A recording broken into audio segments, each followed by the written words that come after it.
2025 बेहद हलचल से भरा साल रहा। इस साल राजनीति, कूटनीति, अर्थव्यवस्था, खेल और सुरक्षा जैसे क्षेत्रों में कई ऐसी घटनाएं घटीं जो न सिर्फ सुर्खियां बनी बल्कि भविष्य की दिशा भी उन्होंने तय की। वैश्विक मंच पर महाशक्तियों की मुलाकातों से लेकर देश के भीतर बड़े राजनीतिक फैसलों, ऐतिहासिक चुनावों और नीतिगत बदलावों तक 2025 ने कई अहम संदेश दिए। जबकि खेल के मैदान पर भी भारतीय खिलाड़ियों के शानदार प्रदर्शन ने देशवासियों को गर्व से भर दिया। लेकिन भगदड़, आतंकी हमलों से लेकर प्राकृतिक आपदाओं तक ने इस साल देशवासियों को झकझोरा भी है। साल की शुरुआत में विश्व का सबसे बड़ा धार्मिक आयोजन महाकुंभ हुआ। इसमें 66 करोड़ से अधिक श्रद्धालुओं ने पवित्र संगम में आस्था की डुबकी लगाई।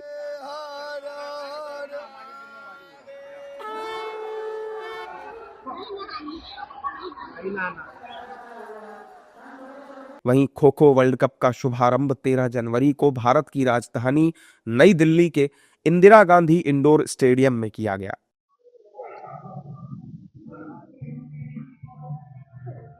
जबकि 14 जनवरी को अंतर्राष्ट्रीय बैडमिंटन प्रतियोगिता इंडिया ओपन 2025 की शुरुआत हुई थी, जो 19 जनवरी तक नई दिल्ली के केडी जाधव इंडोर स्टेडियम में आयोजित हुई।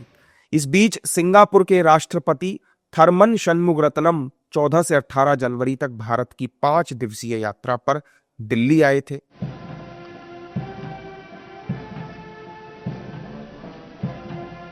वहीं 16 जनवरी तड़के मुंबई में फिल्म अभिनेता सैफ अली खान पर उनके ही घर में एक अज्ञात व्यक्ति ने चाकू से हमला किया था, जिसमें उन्हें कई चोटें आईं। इसके अलावा 23 जनवरी को इंडोनेशिया के राष्ट्रपति प्रबोवो सुबियांतो पांका भारत दौरे पर आए थे। वो 26 जनवरी की परेड में मुख्य अतिथि भी बने।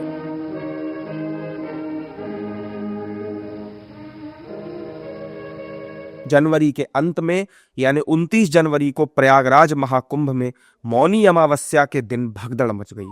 इस हादसे में 30 लोगों की जान चली गई, जबकि कई गंभीर रूप से घायल हुए।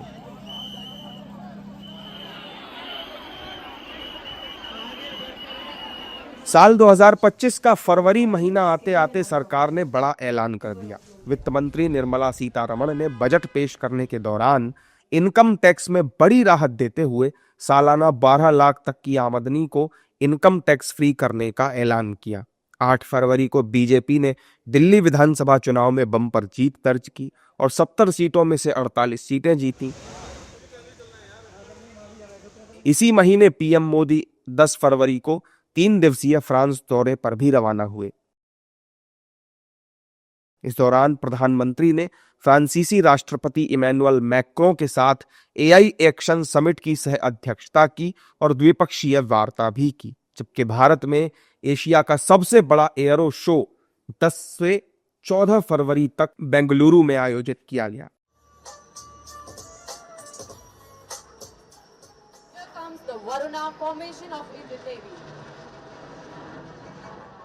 13 से 14 फरवरी तक पीएम मोदी अमेरिका दौरे पर रहे, जहां राष्ट्रपति ट्रंप के साथ पीएम मोदी ने द्विपक्षीय वार्ता की। इसके बाद फरवरी की 15 तारीख आते आते बड़ी घटना घट गई। 15 फरवरी को नई दिल्ली रेलवे स्टेशन में भगदड़ मच गई, जिससे 15 लोगों की मौत हो गई, जबकि कई लोग घायल भी हो गए। 20 फरवरी को दिल्ली की मुख्यमंत्री रेखा गुप्ता ने मुख्यमंत्री के रूप में शपथ ली। मैं विधि द्वारा स्थापित भारत के संविधान के प्रति सच्ची श्रद्धा और निष्ठा रखूंगी। वहीं 26 फरवरी को प्रयागराज में आयोजित महाकुंभ का समापन हो गया और इस महीने के आखिरी दिन 28 फरवरी को उत्तराखंड के चमोली माना इलाके में भूस्खलन से 8 मजदूरों की दर्दनाक मौत हो गई।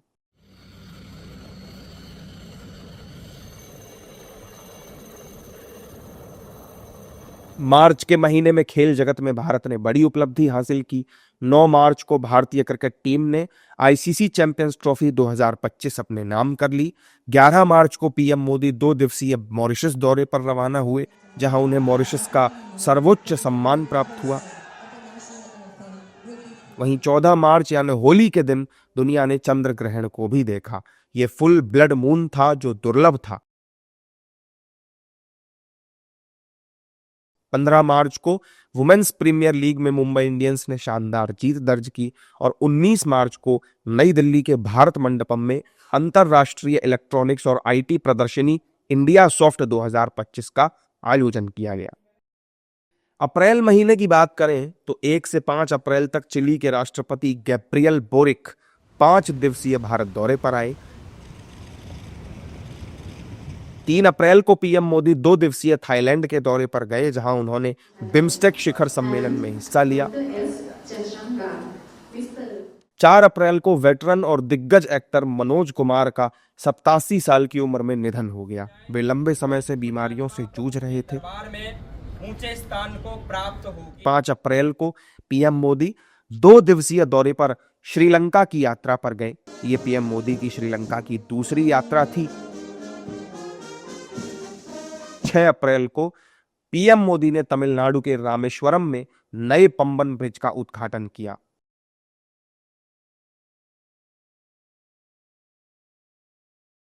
जबकि 8 अप्रैल को वक्फ संशोधन अधिनियम 2025 देश में लागू किया गया। 22 अप्रैल को पीएम मोदी सऊदी अरब के दौरे पर गए।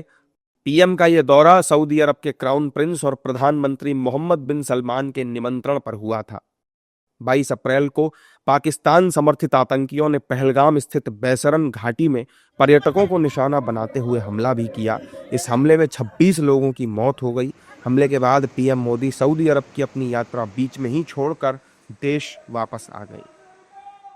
अंगोला गणराज्य के राष्ट्रपति जोआओ मैनुअल गोंकाल्वेस लोरेंको 1 से 4 मई तक भारत की 4 दिवसीय यात्रा पर आए थे। ये उनकी भारत की पहली राजकीय यात्रा थी। इसके बाद 7 मई को पहलगाम के आतंकी हमले का बदला लेते हुए भारत ने ऑपरेशन सिंदूर किया। भारतीय सेना ने पाकिस्तान और पीओके में कई आतंकी ठिकानों पर हमला करके उन्हें तबाह कर दिया। 23 मई को अभिनेता मुकुल देव का 54 साल की उम्र में निधन हो गया। वो बीमार चल रहे थे। जून का महीना काफी उथल पुथल भरा रहा। पैराग्वे के राष्ट्रपति सेंटियागो पेना पालासियोस ने 2 से 4 जून तक भारत की 3 दिवसीय राजकीय यात्रा की।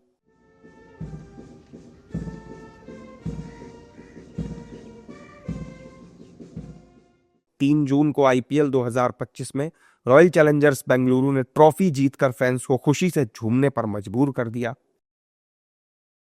लेकिन 4 जून को आरसीबी की जीत का जश्न मातम में बदल गया और बेंगलुरु के चिन्नास्वामी स्टेडियम के बाहर भगदड़ से 11 लोगों की मौत हो गई। वहीं 6 जून को पीएम मोदी ने जम्मू कश्मीर में चिनाब ब्रिज और अंजी खंड ब्रिज का लोकार्पण किया। ये ब्रिज जितना खूबसूरत है उतना ही मजबूत भी। फिर आई 9 जून की तारीख। ये तारीख केंद्र में मोदी सरकार के 11 साल पूरे होने की तारीख थी। 12 जून को हवाई दुर्घटना ने सभी को झकझोर कर रख दिया। इस दिन अहमदाबाद में एयर इंडिया की फ्लाइट क्रैश हो गई थी। इस हादसे में विमान में सवार 242 लोगों में से 241 की मौत हो गई थी, जबकि जहां प्लेन क्रैश होकर गिरा उस हॉस्टल के 19 मेडिकल स्टूडेंट्स की भी जान चली गई। कुल मिलाकर इस हादसे में 260 लोगों की मौत हुई। 12 जून को हुए इस हादसे में गुजरात के पूर्व मुख्यमंत्री विजय रूपाणी की भी मौत हो गई थी। वहीं 12 जून को ही अभिनेत्री करिश्मा कपूर के पूर्व पति और बिजनेसमैन संजय कपूर का दिल का दौरा पड़ने से निधन हो गया। 15 से लेकर 18 जून तक पीएम मोदी ने साइप्रस, कनाडा और क्रोएशिया का 4 दिवसीय दौरा किया।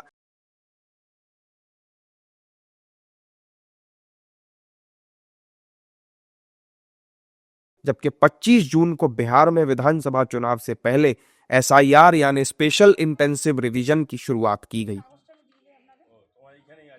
27 जून को मशहूर टीवी अभिनेत्री शेफाली जरीवाला का हृदय की गति रुकने से निधन हो गया। इसके अलावा 30 जून को तेलंगाना के संगारेड्डी जिले में दवा बनाने वाली फैक्ट्री की रिएक्टर यूनिट में विस्फोट हुआ। इस घटना में 40 से ज्यादा मजदूरों की मौत हो गई, जबकि 35 से ज्यादा लोग जख्मी हो गए। जुलाई के घटनाक्रमों पर नजर डालें तो 2 से 9 जुलाई तक प्रधानमंत्री मोदी ने 5 देशों घाना, त्रिनिदाद और टोबैगो, अर्जेंटीना, ब्राजील और नामीबिया की यात्रा की। इस यात्रा का उद्देश्य महाद्वीपों और बहुपक्षीय मंचों पर संबंधों को मजबूत करना था।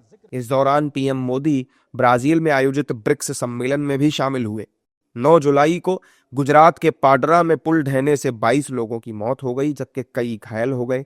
जबकि 14 जुलाई को दुनिया के सबसे उम्रदराज मैराथन धावक फौजा सिंह का 114 साल की उम्र में सड़क दुर्घटना में निधन हो गया। वहीं 21 जुलाई को जगदीप धनखड़ ने अचानक उपराष्ट्रपति पद से इस्तीफा दे दिया। साथ ही केरल के पूर्व मुख्यमंत्री वीएस अच्युतानंदन का भी इसी दिन निधन हो गया।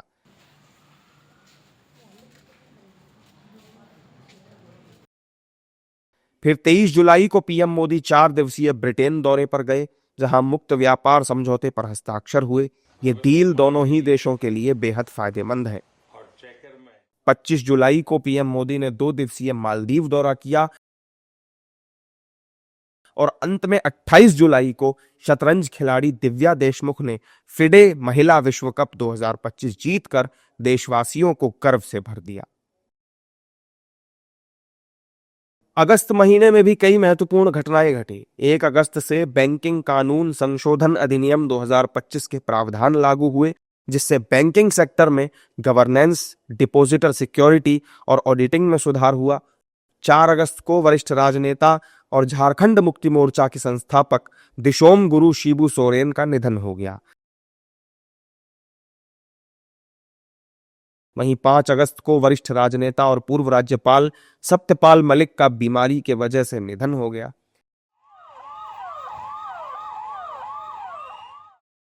15 अगस्त को पीएम मोदी ने लाल किले की प्राचीर से मिशन सुदर्शन चक्र कार्यक्रम का ऐलान किया। इसका लक्ष्य 2035 तक देश के महत्वपूर्ण स्थानों, सामरिक क्षेत्रों और नागरिक ठिकानों को दुश्मन के हमलों से बचाने के लिए एक मजबूत और सटीक हथियार प्रणाली विकसित करना है। 17 अगस्त को पीएम मोदी ने दिल्ली में 2 बड़ी राष्ट्रीय राजमार्ग परियोजनाओं का उद्घाटन किया। 22 अगस्त को पीएम मोदी ने बिहार में 8.15 किलोमीटर लंबे औंटा सिमरिया 6 लेन के गंगा पुल का उद्घाटन किया। अगस्त महीने की 25 तारीख को वैष्णो देवी यात्रा मार्ग पर भूस्खलन हो गया। इस हादसे में 34 लोगों की मौत हो गई, जबकि कई घायल हो गए। फिर 29 अगस्त को पीएम मोदी 2 दिन के जापान दौरे पर गए, जहां उन्होंने टोक्यो में आयोजित 15वें भारत जापान वार्षिक शिखर सम्मेलन में हिस्सा लिया और बुलेट ट्रेन में भी सफर किया। इसके बाद 31 अगस्त को पीएम मोदी चीन पहुंचे, जहां उन्होंने चीनी राष्ट्रपति शी जिनपिंग और रूसी राष्ट्रपति व्लादिमीर पुतिन से मुलाकात की। इसके साथ ही प्रधानमंत्री एससीओ के समिट में भी शामिल हुए। सितंबर महीने की बात करें तो प्रधानमंत्री मोदी ने 2 सितंबर को दिल्ली स्थित यशोभूमि कन्वेंशन सेंटर में सेमिकॉन इंडिया 2025 का उद्घाटन किया। 3 सितंबर को केंद्र सरकार ने आम आदमी को सीधा लाभ पहुंचाने के लिए जीएसटी सुधारों का ऐलान किया। फिर आई 12 सितंबर की तारीख, जब देश को नए उपराष्ट्रपति सीपी राधाकृष्णन के रूप में मिले। सीपी राधाकृष्णन ने 452 वोटों से जीत हासिल की थी। 19 सितंबर को बॉलीवुड सिंगर जुबीन गर्ग का निधन हो गया। जुबीन सिंगापुर के आइलैंड के पास बेहोशी की हालत में मिले थे। अस्पताल में उनकी मौत हो गई थी। 22 सितंबर को देश भर में नेक्स्ट जनरेशन जीएसटी रिफॉर्म लागू हो गए थे और ज्यादातर वस्तुएं 5 और 12% के टैक्स स्लैब में आ गई। दिवाली से पहले हुए इन रिफॉर्म्स से भारतीयों ने जमकर खरीदारी की। 24 सितंबर को भारत ने पहला ट्रेन आधारित मिसाइल लॉन्च परीक्षण किया, जो रक्षा के क्षेत्र में बड़ी उपलब्धि थी। 26 सितंबर को वर्ल्ड पैरा एथलेटिक्स चैंपियनशिप की शुरुआत हुई। नई दिल्ली के जवाहरलाल नेहरू स्टेडियम में हुई ये चैंपियनशिप 5 अक्टूबर तक चली। 27 सितंबर को बड़ी घटना घटी। तमिलनाडु के करूर में अभिनेता से नेता बने विजय की रैली में भगदड़ मच गई। इस हादसे में 41 लोगों की मौत हो गई, जबकि कई लोग घायल हो गए।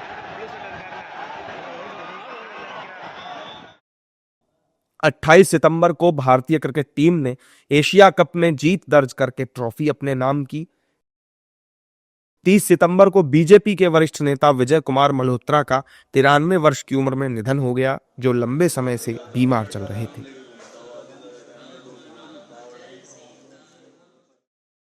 अक्टूबर महीना भी घटनाओं से भरा रहा। ऑनलाइन गेमिंग विनियमन अधिनियम 2025 1 अक्टूबर को देश में लागू किया गया। इसके तहत रम्मी, पोकर और फैंटेसी स्पोर्ट्स जैसे रियल मनी गेम्स पर प्रतिबंध लगा दिया गया। फिर 6 अक्टूबर को एक घटना घटी। सुप्रीम कोर्ट में सुनवाई के दौरान तत्कालीन चीफ जस्टिस BR गवई पर एक वकील राकेश किशोर ने जूता फेंक दिया। वकील का तर्क था कि CJI ने सनातन धर्म का अपमान किया है। 7 अक्टूबर को हरियाणा में वरिष्ठ IPS अधिकारी पूरन सिंह ने आत्महत्या कर ली। चंडीगढ़ में सेक्टर 11 स्थित निवास पर उन्होंने सर्विस रिवॉल्वर से खुद को गोली मार ली। वहीं 14 अक्टूबर को जैसलमेर में एक निजी बस में अचानक से आग लग गई, जिस हादसे में 26 लोगों की मौत हो गई। 15 अक्टूबर को महाभारत सीरियल में कर्ण का किरदार निभाने वाले अभिनेता पंकज धीर का निधन हो गया। वो लंबे समय से कैंसर की बीमारी से जूझ रहे थे। 20 अक्टूबर को बॉलीवुड के मशहूर कॉमेडियन गोवर्धन असरानी का 84 वर्ष की उम्र में निधन हो गया। वो कई दिनों से बीमार चल रहे थे और अस्पताल में भर्ती थे।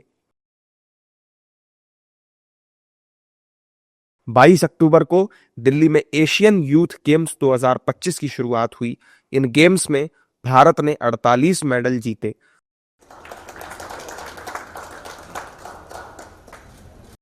25 अक्टूबर को सीनियर टीवी और फिल्म कलाकार सतीश शाह का निधन हो गया।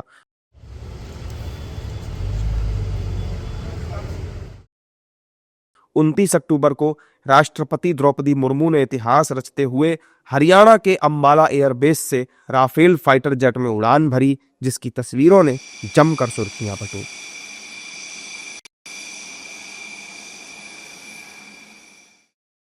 इस साल नवंबर का महीना काफी हैपनिंग रहा। 2 नवंबर को भारतीय महिला क्रिकेट टीम ने पहली बार ICC महिला वनडे वर्ल्ड कप जीता। नवी मुंबई के DY पाटिल स्टेडियम में खेले गए फाइनल में भारतीय महिला टीम ने दक्षिण अफ्रीका को 52 रनों से हराकर खिताब अपने नाम किया। यह जीत ऐतिहासिक थी। 4 नवंबर को हिंदुजा ग्रुप के चेयरमैन गोपीचंद हिंदुजा का निधन हो गया। गोपीचंद हिंदुजा ने आखिरी सांस लंदन में ली। वो लंबे समय से बीमार चल रहे थे। 4 नवंबर को ही चुनाव आयोग ने देश के 12 राज्यों में विशेष गहन पुनरीक्षण यानी SIR का ऐलान किया था। इसके तहत इन राज्यों में वोटरों की छटनी हुई और नए वोटर जोड़े गए। फिर आई चुनाव की तारीख। बिहार में 6 नवंबर को पहले चरण का मतदान हुआ, जहां बिहार की जनता ने रिकॉर्ड 64.66% वोटिंग की। 10 नवंबर को दिल्ली में लाल किले के पास कार में धमाका हुआ। इस ब्लास्ट में 15 लोगों की मौत हो गई, जबकि 27 लोग घायल हो गए। NIA ने इस ब्लास्ट को फिदायीन हमला बताया।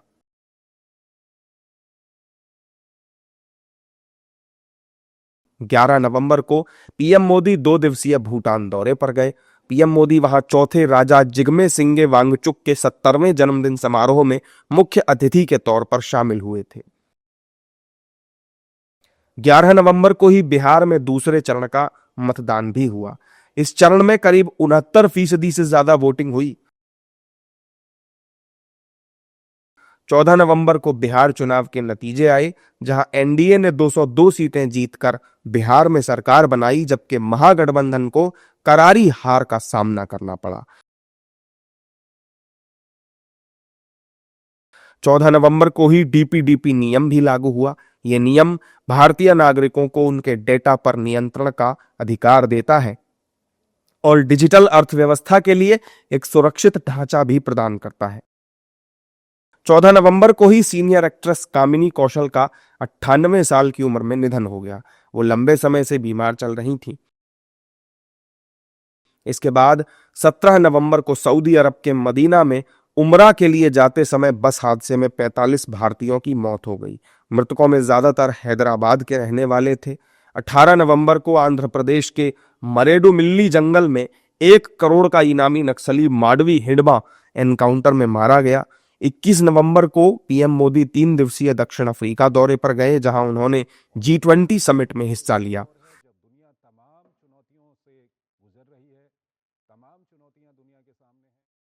21 नवंबर को ही भारत में लेबर कोड 2025 भी लागू हुआ। 23 नवंबर को भारत की ब्लाइंड वुमेन्स क्रिकेट टीम ने पहला blind women's T20 world cup जीता। यह भारत के लिए बड़ी खुशी का पल था। खुद पीएम मोदी ने टीम को बुलाकर उनसे बातचीत की। 24 नवंबर को अभिनेता धर्मेंद्र का 89 साल की उम्र में निधन हो गया। वो लंबे समय से बीमार चल रहे थे। 25 नवंबर को रामनगरी अयोध्या में प्रधानमंत्री नरेंद्र मोदी ने श्री राम जन्मभूमि मंदिर के शिखर पर धर्म ध्वजा फहराई और इसी के साथ राम मंदिर निर्माण का कार्य औपचारिक रूप से पूरा हो गया।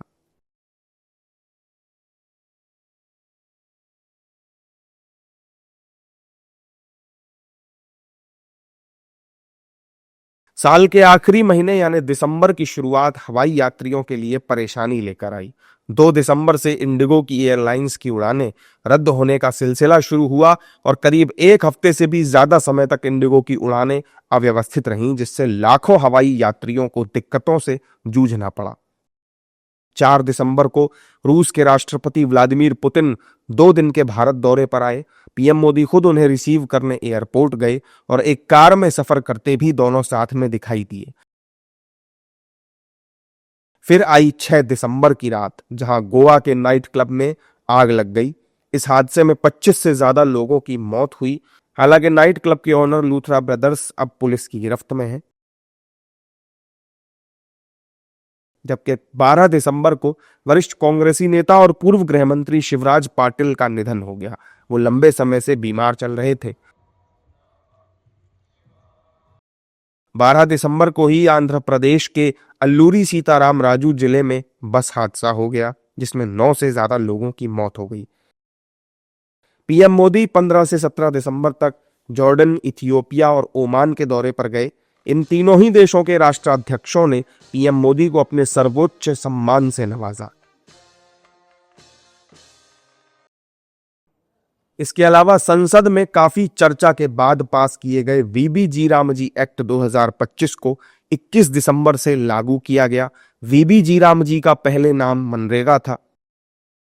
इसी के साथ सरकार ने sustainable harnessing and advancement of nuclear energy for transforming India यानी शांति एक्ट को लोकसभा में पास किया। यह एक्ट भारत को 2047 तक 100 गीगावाट परमाणु ऊर्जा उत्पादन का लक्ष्य हासिल करने में मदद करेगा।